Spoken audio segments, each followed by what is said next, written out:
안녕하세요, 처치곤란 여러분. 와, 못할 줄 알았는데 드디어 여기까지 왔습니다. 저희가 드디어 창세기 출애굽기를 지나서 무려 3번째 레위기를 공부할 차례가 왔습니다. 예! 저희는 레위기를 1장부터 10장까지 제사법, 그리고 11장부터 22장까지 정결법, 23장부터 27장까지 생활법, 이렇게 3부분으로 나누어서 함께 보려고 합니다. 그 중에서도 오늘은 첫 번째 제사법을 볼 거고요. 제사법에서 드러난 5 제사를 함께 찬찬히 살펴보려고 합니다.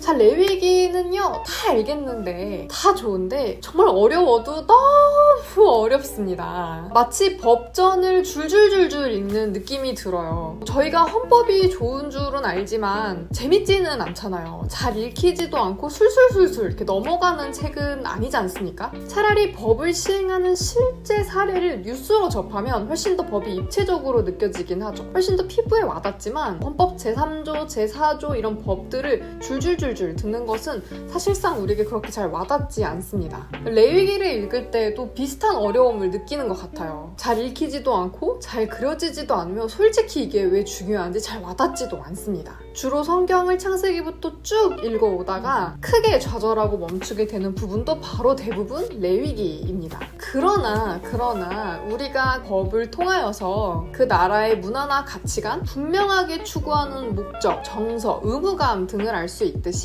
우리도 레위기를 찬찬히 살펴보면 하나님께서 이스라엘 백성들을 통하여서 분명하게 드러내고자 하는 가치관, 소통하고자 하는 목적, 담겨있는 정서 등등을 알 수 있습니다. 그래서 오늘 함께 그런 것들을 찬찬히 살펴보도록 할게요. 지난 시간에 저희가 출애굽기 시내산 편을 마지막으로 다뤘습니다. 기억나시죠? 애굽에서 탈출한 이스라엘 백성들이 시내산에서 하나님과 언약을 맺습니다. 그러나 모세가 시내산에서 내려오자마자 보는 광경은 하나님과의 언약을 무참히 깨버린 이스라엘 백성들이었어요. 해서 하나님께서는 이스라엘 백성들과 함께 있고자 성막을 지으십니다. 성막의 의미는 내가 너희 안에 함께 거하겠다는 의미를 지니고 있습니다. 이러한 상황 속에서 출현한 레위기는 출애굽기의 스피노프 버전이에요. 그래서 출애굽한 이스라엘 백성들, 하나님과의 언약을 깨버린 이스라엘 백성들이 어떻게 하면 하나님과 함께 있을 수 있는가, 어떻게 함께 할 것인가에 대해 질문하는 파트가 되겠습니다. 오늘 함께 볼 레위기 1장부터 10장은 5 제사에 대해서 설명을 합니다. 제사의 의미와 그 방식에 대해서 매우 상세하게 기록하고 있는데요. 첫째 번제, 둘째 소제, 셋째 화목제, 넷째 속죄제, 5번째 속건제, 이렇게 5가지 제사를 말을 합니다. 이 중에 번제, 소제, 화목제는 자발적으로 드리는 제사고요. 자발적으로 드리는 헌신, 고백과 같은 개념의 제사입니다. 그러나 속죄제와 속건제는 죄와 관련되어져 있고요. 강제적이에요. 그래서 죄가 인지되어지면 반드시 드려야 하는 제사였습니다. 자, 첫 번째로 볼 제사는 번제인데요. 번제는 동물을 잡아서 배를 갈라서 태워드리는 제사였습니다. 그리고 단번에 완전히 완벽하게 태워서 올려드리는 제사였습니다. 이 외에 다른 제사들은 뭐 기름은 어디다 주고 뭐 고기는 이웃이랑 나눠 먹기도 하고 뭐 이런 다양한 형태를 띠는데요. 번제는 단번에 완전히 태워서 올려드리는 제사였고 대표성을 띠는 제사였습니다. 이것은 하나님 은혜에 대한 고백으로 많이 드려지는 제사였습니다. 두 번째는 소제인데요. 하나님의 은혜를 기억하고 일상의 감사를 기억하며 올려드리는 제사였습니다. 곡식들을 불로 태워 올리는 제사였어요. 보통은 가난한 이들을 위해서 동물을 잡아서 올려드릴 수 있는 형편이 아닌 사람들을 위해서 드려지는 제사였으나 보통은 이제 번제랑 함께 많이 드려지는 제사였습니다. 세 번째는 화목제인데 하나님과 사람 사이의 화목을 위한 제사였습니다. 그리고 사람과 사람 사이의 화목을 위한 제사이기도 했어요. 그래서 기름 부위는 불로 태우고 고기는 이웃들과 함께 나눠 먹을 수가 있었습니다. 그래서 하나님의 축복이나 구원에 대한 감사로 드리는 감사제, 서원과 간구를 할 때 드리는 서원제, 하나님께 감사의 표현을 하기 위해 드리는 낙헌제가 있었습니다. 또 즐거운 축제 같은 제사였고 실제로 축제일에 많이 드려지는 제사였습니다. 동물을 바치고 남은 고기를 이웃들과 나눠 먹으면서 함께 즐거워하는 제사. 였다고 생각을 하시면 될 것 같아요. 네 번째는 속죄제입니다. 본질적으로 가지고 있는 나의 원죄, 영혼의 죄에 대해서 드렸던 제사이고요. 값으로 계산할 수 없는 죄에 대해 제사를 드렸습니다. 그러니까 우리는 모두 본질적으로 죄인이잖아요. 모든 사람이 이 제사의 의무를 지녔습니다. 다섯 번째는 속건죄고요.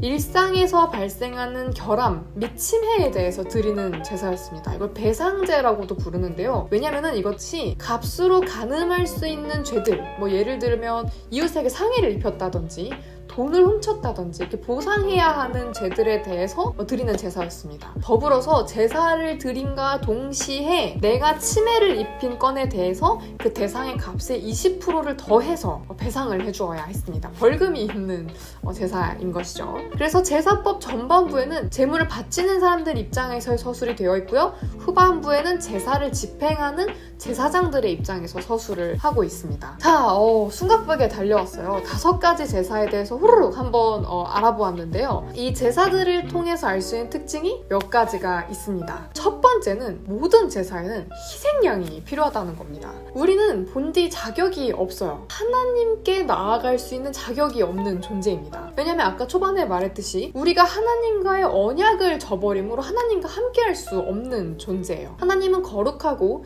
흠이 없으신 분이시기 때문에 언약을 깨고 죄인이 되어버린 우리와 본질적으로 속성이 다르십니다. 그래서 함께할 수가 없어요. 물과 기름이 섞일 수가 없듯이 죄인인 우리와 거룩하신 하나님은 섞일 수 없는 속성입니다. 하나님께서 우리와 함께하고 싶어도 함께할 수가 없는 상황이 되어버린 거죠. 그래서 우리는 매개체가 필요합니다. 우리가 대신 바쳐져야 하는데, 우리가 응당 지은 죄에 대한 결과로 바쳐져야 하는데, 우리가 바쳐져야 할 몫을 대신 지고 대신 제물로 바쳐져야 될 매개체가 필요한 것이죠. 즉 희생양이 필요합니다. 함께 거하기로 결정하신 성막에서 제사를 드릴 때 이 매개체가 있는 예배를 드림으로 우리가 원래는 깨어졌어야 하는 관계지만 그럼에도 불구하고 나는 매개체를 통해서라도 너희와의 끈을 놓고 싶지 않아. 나는 너와 계속 함께하고 싶어 라고 말씀하고 계신 것이죠. 그리고 성경에서 나타나는 가장 중요한 매개체가 있습니다.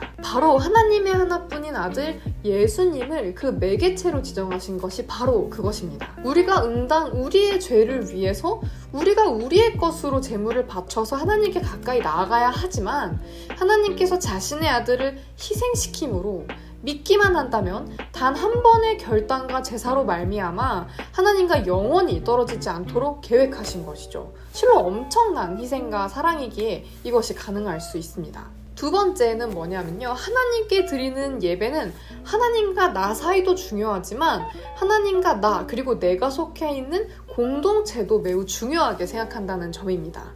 화목제를 통해서 알 수 있듯이 내가 하나님께 예배하고 감사를 표현하고 나아가는 것과 동시에 내 이웃과 이것을 함께 나누고 기쁨으로 즐기는 것 또한 매우 중요합니다. 그리고 레위기 제사 곳곳에는 형편이 어려운 사람들이 그 처지에 맞게 드릴 수 있도록 장치가 되어 있습니다. 그리고 속건제를 드릴 때에는 이웃에게 상해를 입힌 죄를 하나님께 고함과 동시에 실제로 물질적으로 배상을 해주었어야 했습니다. 즉 하나님과의 수직적인 교제에 못지않게 실제로 이 땅에서 우리가 살아가면서 만나는 사람과의 수평적인 교제도 못지않게 중요하다는 것을 알 수 있습니다.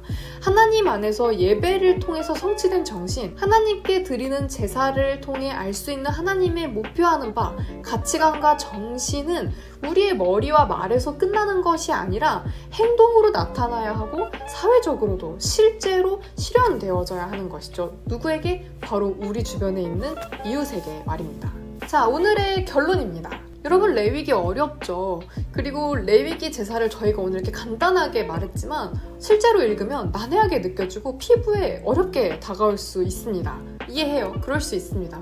그런데 의외로 레위기를 통해서 알 수 있는 하나님의 마음은 단순합니다. 단순하지만 명료하고 분명해요. 그것이 무엇이냐면 나는 너희를 너무 사랑하고 이 매개체를 통해서라도 너희와 영원히 함께하고 싶다는 하나님의 사랑 고백입니다.